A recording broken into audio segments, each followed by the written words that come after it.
Capítulo 8. Transformando teoria em prática. Uma de minhas palavras preferidas, inteléquia, é tão pouco conhecida que os ouvintes correm ao dicionário sempre que a uso. É uma pena, porque a palavra preenche uma falha séria na língua inglesa e merecia estar em circulação no dia a dia. Significa tornar real o que é potencial, transformar algo em utilidade prática, em oposição à elegância teórica. Inteléquia é o assunto deste capítulo, transformar os potenciais da pesquisa da Altuvait em ações que poderão ser úteis na prática, nas vendas. Não há maneira fácil de converter modelos teóricos em habilidades práticas. O fato de você estar lendo este livro não significa que o conhecimento que está adquirindo se traduzirá automaticamente em capacidades aprimoradas de vendas. Nenhum livro sobre vendas vai aprimorar as habilidades em vendas, assim como um livro sobre natação não o ensinará a nadar. O desafio tanto para o autor quanto para o leitor de qualquer livro com pretensões de ser prático é a inteléquia, transformar a teoria em ação prática. Para atender a parte desse desafio, usarei como base minha experiência em treinamento de milhares de pessoas no mundo todo para aprimorar suas habilidades de vendas. Neste capítulo, dividirei com você alguns dos princípios e práticas que funcionaram conosco e com nossos clientes. Seu desafio é mais duro, porque aprimorar suas habilidades é um trabalho difícil e não existe uma fórmula instantânea para vender melhor. O sucesso em qualquer habilidade, golfe, piano ou vendas, reside na prática concentrada, tediosa e frustrante. É realista esperar um aumento significativo em seus resultados de vendas se você seguir os conselhos deste livro e praticar as habilidades, mas esta é a parte difícil. Para cada leitor que praticar de maneira adequada as orientações descritas neste livro, haverá dezenas deles que provavelmente vão parar no meio do caminho. As 4 regras de ouro para aprender habilidades. Por que as pessoas consideram difícil aprender habilidades? Não é apenas pelo trabalho duro, pois estamos acostumados a nos esforçar para adquirir novos conhecimentos. Você já demonstrou a capacidade de se empenhar com afinco, pelo tempo e pela energia que investiu na leitura deste livro, ao adquirir conhecimento sobre como vender. No entanto, não sei quantos leitores investirão o mesmo esforço para transformar o conhecimento em prática. O triste fato é que geralmente trabalhamos mais e de forma mais eficiente para adquirirmos conhecimentos do que para traduzirmos conhecimento em habilidades. Talvez inteléquia seja uma palavra tão rara por se referir a algo que raramente fazemos. Pessoalmente, acredito que a principal razão para as pessoas terem tanta dificuldade em aprimorar suas habilidades seja o fato de que elas nunca pensaram em técnicas básicas de aprendizado de habilidades. Na escola, nosso sucesso dependia do desenvolvimento de técnicas para aprender conhecimento, e a maioria de nós fazia um bom trabalho.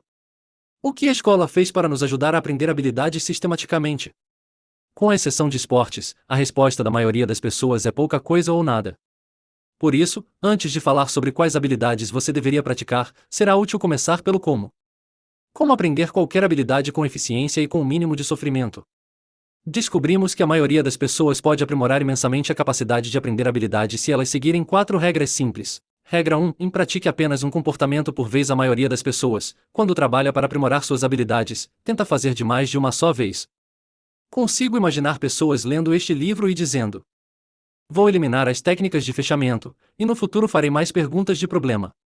Então, em vez de ir logo para as soluções, que é o que geralmente faço, vou me deter e fazer perguntas de implicação, e perguntas de necessidade de solução também, é claro. E também trabalharei para evitar características e vantagens. Em vez disso, apresentarei mais benefícios e pare. Se é assim que você está pensando, em termos de aprendizagem, está perdido. As pessoas que aprendem habilidades complexas fazem isso praticando um comportamento por vez, e não praticando mal 2, e certamente não tentando lidar com 10 de uma só vez. No ano passado, eu estava em um voo para a Austrália e me vi sentado do lado oposto de um homem adorável chamado Tom Landry. Como inglês, meus esportes são cricket e croquete, eu não entendia nada de futebol americano. Em consequência, só depois de muita conversa soube que o Sr. Landry era um famoso treinador de futebol. Confesso que, até aquele momento, pensava que Dallas Cowboys fosse uma apresentação de rodeio. Fiquei fascinado quando Tom Landry explicou um pouco sobre a tarefa complexa e difícil de treinar um importante time de futebol. Sua função é ensinar habilidades a pessoas, eu lhe disse. Se você tivesse de selecionar apenas um princípio para aprender com sucesso uma habilidade, qual seria? Ele não hesitou. Trabalhar com uma coisa por vez, ele respondeu, e fazer direito. Benjamin Franklin disse o mesmo em 1771. Em sua autobiografia, ele dá um relato magistral de como dividir uma habilidade complexa em seus comportamentos componentes e então como trabalhar para aprimorar um comportamento por vez. Com autoridades como Franklin e Landry para me apoiar, não hesito em apresentar como o primeiro e mais importante princípio para que este livro tenha serventia. Comece escolhendo um comportamento para praticar. Não passe para o seguinte até ter confiança de que conseguiu dominar o primeiro comportamento. Regra 2. Experimente o novo comportamento pelo menos 3 vezes. A primeira vez que se experimenta algo novo, a tendência é sentir-se constrangido. Não são apenas os sapatos que doem no início. Suponhamos, por exemplo, que alguém decida praticar perguntas de implicação. Com a regra 1 em mente, deve se concentrar somente nas perguntas de implicação, e não em outros comportamentos. Lá vai você para uma visita. As novas perguntas de implicação estão na ponta da língua, em uma sequência convincente? De jeito nenhum. Quando você as faz, parece inseguro, artificial e esquisito. E, por causa disso, não causa nenhuma impressão positiva no cliente. Após a visita, se você for como a maioria das pessoas que treinei, ficará tentado a concluir que as perguntas de implicação não o ajudaram a vender, por isso é melhor abandoná-las e tentar algo diferente na próxima visita. Se esta for a sua conclusão, evidentemente, você estará cometendo um grande erro. É preciso tentar qualquer comportamento novo várias vezes até tê-lo praticado o suficiente para se sentir à vontade e eficiente. A nova habilidade precisa ser subdividida. Não é apenas em vendas que isso acontece. Quando tentamos aprimorar uma habilidade nova, à primeira vista, isso nos parece esquisito e nem sempre dá certo. Certa vez perguntei a uma amostra de 200 pessoas que tinham feito aulas de golfe com um profissional se sua atuação logo depois foi melhor ou pior. De 200, 157 disseram que tiveram pontuação pior depois da aula. Qual é o remédio? O princípio que uso pessoalmente, e que Altovite recomenda àqueles que treinamos, é o seguinte. Nunca julgue se um novo comportamento funciona até você tê-lo experimentado pelo menos 3 vezes. Regra 3, quantidade antes da qualidade. Lembra-se da velha forma de aprender uma língua estrangeira? Você tenta dizer algumas palavras. Não, diz seu professor, o tempo verbal está errado, você deveria usar um pretérito perfeito. Você tenta de novo. Errado, o professor o adverte, você usou o tempo certo, mas este é um verbo irregular. Com certo nervosismo você faz uma terceira tentativa. Não, seu professor lhe diz, desta vez o tempo está certo e o verbo está certo, mas sua pronúncia está horrível. Note que todos os comentários do professor são sobre a qualidade de sua habilidade. Muitos de nós lutamos durante anos para aprender uma língua dessa forma. No final conseguimos, hesitantes, mas corretamente, pronunciar algumas sentenças com os verbos, tempos e ordem das palavras corretos. A maioria de nós nunca chegou ao ponto, apesar de vários anos de ênfase na qualidade, em que se consegue falar uma língua com confiança e tranquilidade. Em contraste, vamos examinar um treino moderno de língua estrangeira. Os alunos são instruídos, e não importa a pronúncia, e não se preocupem com os tempos verbais. Por ora, a ordem não importa e não ligamos se vocês esquecerem as diferenças entre verbos regulares e irregulares. A única coisa que queremos que vocês façam é falar, falar e falar. A ênfase, em outras palavras, está na quantidade e não na qualidade. Falar muito é mais importante que falar bem. Muitas experiências convincentes mostram que essa abordagem, que coloca a ênfase na quantidade da fala, pode acelerar imensamente a aprendizagem de habilidades da linguagem. Depois de apenas um ano, os alunos estão falando a nova língua com mais confiança que aqueles que passaram 5 vezes mais tempo aprendendo a moda da qualidade primeiro. O que é mais surpreendente ainda é que, ao falarmos bastante uma língua, a qualidade também melhora. De fato, a correção da linguagem, medida por testes de pronúncia e gramática, é superior naqueles que aprendem pela abordagem da quantidade que naqueles que aprendem pelos velhos métodos de qualidade. Por isso, em treinamento de língua, pelo menos, falar muito é mais importante que falar bem. O mesmo princípio se aplica a uma habilidade como vendas? Sim, sem dúvida. Nossos estudos têm sido consistentes em mostrar que a forma mais rápida de aprender um novo comportamento de vendas é pelo uso de um método quantitativo. Vou dar um exemplo do que quero dizer. Havia uma empresa multinacional conhecida, cujo nome, para proteger a culpa, é melhor manter anônimo. Essa empresa gostou do modelo SPIN e queria produzir um programa de treinamento em vendas com base nele. Os arquitetos do programa gastaram 9 meses produzindo uma extravagância de $650 mil que deveria ser a última palavra em treinamento de vendas. Qualidade era o lema deles. Então, por exemplo, no programa deles não se podia fazer perguntas de problema. Ah, não, aquilo não daria certo porque você poderia não fazer perguntas com a qualidade certa. Em vez disso, eles elaboraram um modelo de 4 estágios sobre como fazer uma pergunta de problema, com especial atenção a 3 formas em que as perguntas de problema poderiam estar ligadas a perguntas de situação, e com outras técnicas variadas para assegurar que toda pergunta de problema, quando o pobre do aluno conseguisse fazê-la, tivesse a qualidade certa. O resultado desses esforços foi um modelo de vendas de 74 etapas que era tão desmotivador e complicado que o piloto nem foi concluído, pois os aprendizes confusos e irritados o abandonaram. Acompanhando os estudantes em campo, posteriormente, descobrimos que eles faziam uma média de 1,6 perguntas de problema, o que não era diferente do nível pré-treinamento. A Autovite, talvez por não termos participado desse design monstruoso, foi selecionada para ser a mensageira das más notícias para a sede corporativa. Tive de dizer ao executivo que ele gastou a maior parte de seu orçamento de treinamento em um programa que era tão ruim que nem pôde passar pelo teste piloto. Quando sua fúria inicial amainou, cedendo lugar a um murmúrio sutil, ele conseguiu perguntar: o que faremos? Sugerimos que, por muitíssimo menos que 1/10 do custo, poderíamos elaborar um programa mais efetivo. Concentre-se na quantidade, aconselhei. E você terá os resultados que está procurando.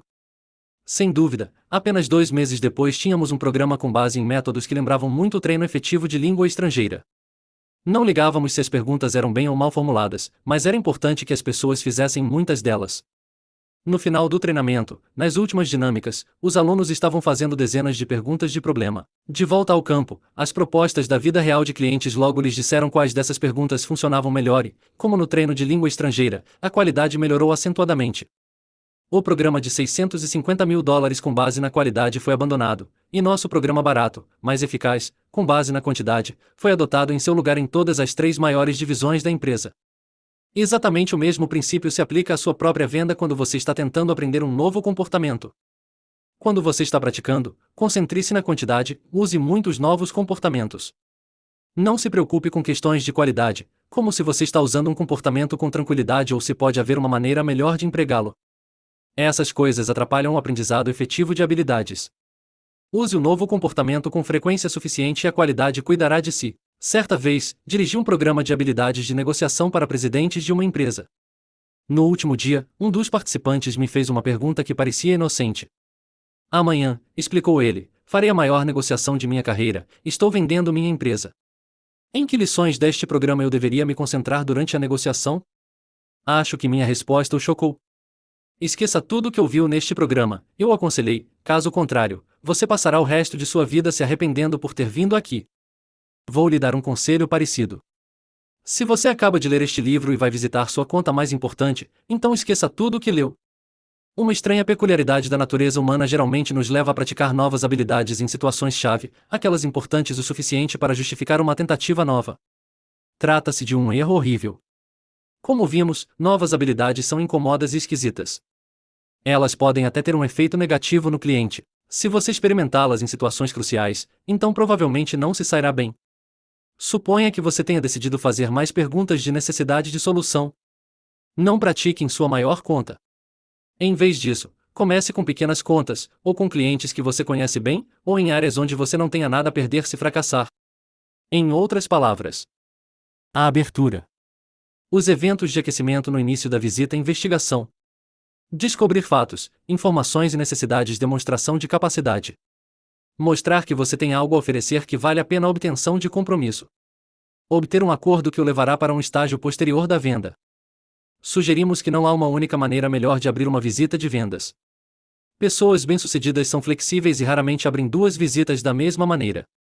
As técnicas de abertura recomendadas pelos programas tradicionais de treinamento em vendas: 1. Fazer referências aos interesses pessoais do comprador e 2. Fazer uma declaração inicial do benefício, apresentam desvantagens inesperadas e devem ser utilizadas com cautela. Nossa pesquisa mostrou que a tradicional distinção entre perguntas abertas e fechadas não é indicativa de sucesso em vendas maiores.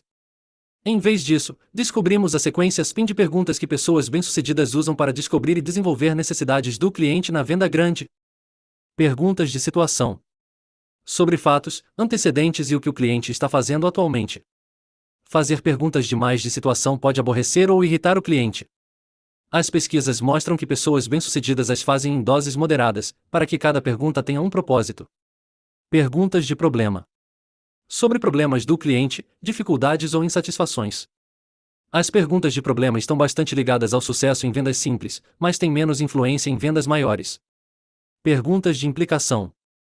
Sobre as consequências ou efeitos dos problemas de um cliente. Visitas bem-sucedidas geralmente contêm um alto nível de perguntas de implicação. A capacidade de desenvolver implicações é uma habilidade crucial na venda grande porque aumenta a percepção de valor do cliente para a solução que você oferece. Perguntas de necessidade de solução. Sobre o valor, a utilidade ou viabilidade que o cliente percebe em uma solução. Como as perguntas de implicação, as perguntas de necessidade de solução estão bastante ligadas ao sucesso na venda grande. O modelo SPIN é utilizado frequentemente em sequência, a começar pelas perguntas de situação, para estabelecer os antecedentes, em seguida as perguntas de problema para detectar dificuldades, depois as de implicação, para desenvolver a gravidade de um problema e finalmente as de necessidade de solução, para fazer o cliente lhe dizer os benefícios de sua solução. Entretanto, a sequência SPIN não é uma fórmula rígida. Para ser efetiva, ela deve ser utilizada com flexibilidade. Demonstração de capacidade. A definição tradicional de benefício, declaração que mostra como seu produto pode ser utilizado ou ajudar o cliente, funciona em vendas pequenas, mas não quando as vendas se tornam maiores. Em vendas maiores, o tipo mais efetivo de benefício mostra como seu produto ou serviço atende a uma necessidade explícita expressa pelo cliente. Técnicas de fechamento são efetivas em vendas menores, mas não funcionam nas maiores. Nossos estudos mostraram que a maneira mais simples de obter o compromisso também é a mais efetiva. Verifique se você cobriu as preocupações principais do comprador. Resuma os benefícios. Proponha um nível adequado de compromisso. Uma estratégia para aprender os comportamentos SPIN. Meus colegas na Altuvite trabalharam com milhares de pessoas de vendas, ajudando-as a usarem os métodos descritos neste livro. Experimentamos dezenas de abordagens diferentes de treinamento. Em grandes corporações geralmente adotamos projetos que fazem uso muito sofisticado de técnicas avançadas de aprendizagem.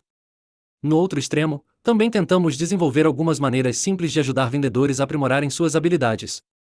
Aliás, não há nada gratuito no ramo de treinamentos.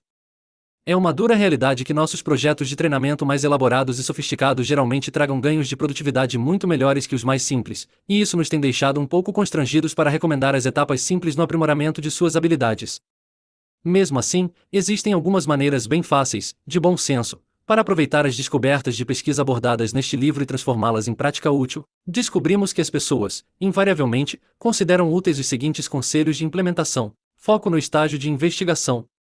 Muitas pessoas, quando planejam visitas, pensam no que dirão ao cliente, e não sobre o que perguntarão. Elas se concentram, em outras palavras, no estágio de demonstração de capacidade da visita. Isso é um erro. Por melhor que demonstre capacidade, você terá pouco impacto se não tiver desenvolvido as necessidades primeiro, de modo que o cliente queira a capacidade que você está oferecendo. Isso também é válido para o estágio de obtenção de compromisso. Se o cliente não quiser o que você tem a oferecer, você terá dificuldade para obter compromisso. Concentre seus esforços no estágio de investigação. Pratique habilidades de fazer perguntas, e geralmente não precisará se preocupar com os outros estágios da visita. Se você sabe como desenvolver necessidades, para que seus clientes queiram as capacidades que você oferece, então não será difícil mostrar os benefícios ou obter o compromisso deles. A principal habilidade de vendas está no estágio de investigação, usando perguntas SPIN para que seus clientes alimentem uma necessidade genuína pelo seu produto. Desenvolva perguntas na sequência SPIN. Não se apresse em praticar as perguntas de implicação e necessidade de solução, que são muito fortes, até sentir que tem pleno domínio e se sente à vontade para fazer as perguntas mais simples de situação e de problema. Primeiro decida se está fazendo perguntas o suficiente de qualquer tipo. Se você construiu padrões de vendas que envolvem dizer, em outras palavras, se está apresentando muitas características e vantagens, então comece apenas fazendo mais perguntas. A maioria das perguntas que você faz será de situação, mas está bem. Continue fazendo perguntas durante algumas semanas até se sentir tão à vontade quanto nos momentos em que você fala. 2. Em seguida, planeje e faça perguntas de problema. Na visita média, procure perguntar a um cliente sobre problemas, dificuldades e insatisfações pelo menos umas 6 vezes. Concentre-se na construção da quantidade de suas perguntas de problema, não se preocupe se a pergunta é ou não boa. 3. Se acha que está detectando bem os problemas do cliente, é hora de passar para as perguntas de implicação. Estas são mais difíceis de fazer, e talvez precise praticar durante alguns meses antes de se sentir totalmente à vontade com elas. Planeje-as cuidadosamente. Um ponto de partida seria reler o exemplo transcrito na seção Perguntas de Implicação do capítulo 4. Então, no lugar do problema naquela seção, coloque um problema seu que um de seus produtos poderia resolver para um cliente. Usando as perguntas na transcrição como um modelo, tente escrever alguns exemplos de perguntas de implicação que poderiam ser feitas com a finalidade de o cliente considerar o problema sério o suficiente para justificar a ação. Quando estou planejando perguntas de implicação, acho útil imaginar um cliente que esteja dizendo: "E daí? Sim, já tive esse problema, mas não acho que isso seja sério." Faça uma lista dos argumentos que usaria para convencer o cliente de que o problema é realmente sério, está causando perda de eficiência, está aumentando os seus custos e desmotivando seus melhores funcionários. Então, transformo cada um de meus argumentos em uma pergunta: qual Qual o impacto do problema em sua eficiência, e quanto ele está aumentando seus custos? E que impacto isso tem na motivação de seus melhores funcionários? 4. Finalmente, quando se sentir à vontade com as perguntas de situação, problema e implicação, volte a atenção para as perguntas de necessidade de solução. Em vez de oferecer benefícios ao cliente, concentre-se em fazer perguntas que o levem a lhe dizer os benefícios. Faça perguntas como estas: como isso o ajudaria? Que vantagens você vê nesta abordagem? Há outra forma de nosso produto lhe ser útil? Novamente, não se preocupe se está fazendo bem as perguntas de necessidade de solução. Concentre-se na quantidade, em fazer muitas delas. Analise seu produto em termos de solução de problemas. Pare de pensar em seus produtos em função de suas características e vantagens. Em vez disso, pense em cada produto em termos de suas capacidades de solução de problemas. Analise os produtos enumerando os problemas que eles devem resolver. Então, use sua lista para planejar perguntas que você possa usar em visitas. Ao pensar em seus produtos dessa forma, você achará mais fácil adotar um estilo de questionamento SPIN. Planeje, faça e avalie. A maioria dos vendedores reconhece a importância de planejar visitas mesmo que, na realidade, seu planejamento não seja mais que alguns momentos de ansiedade antes da visita. Entretanto, planejar a visita e fazê-la traz um aprendizado limitado. As lições mais importantes vêm da forma como você avalia as visitas que faz. Após cada visita, pergunte-se: atingi meus objetivos? Se fosse fazer a visita novamente, o que eu faria de diferente? O que eu aprendi que influenciará as futuras visitas nesta conta? O que eu aprendi que posso usar em outro lugar? Infelizmente, poucos de nós se dão tempo suficiente para fazer perguntas como essas de maneira sistemática. Com os anos, tenho tido a oportunidade de viajar com dezenas dos melhores vendedores do mundo e, como pesquisador, tenho procurado diferenças que os distinguem daqueles que não chegaram ao topo. Duas diferenças são ressaltadas. A primeira é que os melhores com quem viajei colocam enorme ênfase em avaliar cada visita, dissecar o que aprenderam e pensar em possíveis aprimoramentos. A segunda diferença é que a maioria dos vendedores bem-sucedidos que estudei reconhece que seu sucesso depende de obter os detalhes certos. Eles podem ter excelentes habilidades de planejamento estratégico de contas, mas isso não é o que os distingue. Muitos dos profissionais não tão bem-sucedidos que estudei podem me dar um relato impecável de si mesmos quanto à estratégia geral. A diferença que é tão evidente nos melhores profissionais é que eles podem traduzir a estratégia em um comportamento eficaz de vendas, eles sabem o que fazer na visita. Entendem detalhes, e pode ser por isso que colocam tamanha ênfase no planejamento e em avaliar cada visita. Vale a pena perguntar-se se você está dedicando tempo suficiente para avaliar os detalhes do que aconteceu na visita. Nunca se contente com conclusões globais como "foi bem". Pergunte-se sobre os detalhes. Algumas partes da visita vão melhor que outras. Por quê? Quais perguntas específicas que você fez tiveram maior influência sobre o cliente? Quais necessidades o cliente sentiu mais? Quais necessidades mudaram durante a discussão? Por quê? Quais dos comportamentos utilizados tiveram maior impacto? Se você não analisar sua venda neste nível de detalhes, perderá oportunidades importantes para aprender e aprimorar suas habilidades de vendas. Uma palavra final. Talvez a conclusão mais significativa que cheguei dos estudos de pesquisa de vendas da Autovite seja sobre a importância dos detalhes. Muitos anos atrás, no início de nossa pesquisa, eu poderia lhe dizer que o sucesso em vendas está nas áreas mais amplas. E teria escolhido fatores globais como personalidade, atitudes, química interpessoal ou a estratégia geral de relato para explicar por que uma pessoa vendeu mais que outra. Não acredito mais nisso. Cada vez mais nossa pesquisa tem mostrado que o sucesso é construído daqueles pequenos blocos, importantes, chamados comportamentos. Mais do que qualquer outra coisa, são as centenas de detalhes de comportamento mínimos em uma visita que decidirão se ela será bem-sucedida. Não sou o primeiro a chegar à conclusão de que o sucesso está em entender os mínimos detalhes. Em 1801, William Blake escreveu: aquele que faz bem ao outro deve fazê-lo em pequenos detalhes. O bem geral é o apelo do canalha, hipócrita e adulador, pois a arte e a ciência não podem existir senão em pequenos detalhes organizados cuidadosamente. Assim, como uma palavra de despedida, insisto para que você se concentre nos pequenos detalhes. Dê atenção real aos comportamentos básicos que você usa quando vende. Colocamos milhares de visitas de vendas sob o microscópio para isolar alguns dos elementos comportamentais detalhados que trazem sucesso à venda grande. Use os resultados de nossa pesquisa para examinar, desenvolver e aprimorar os pequenos detalhes de suas habilidades de vendas.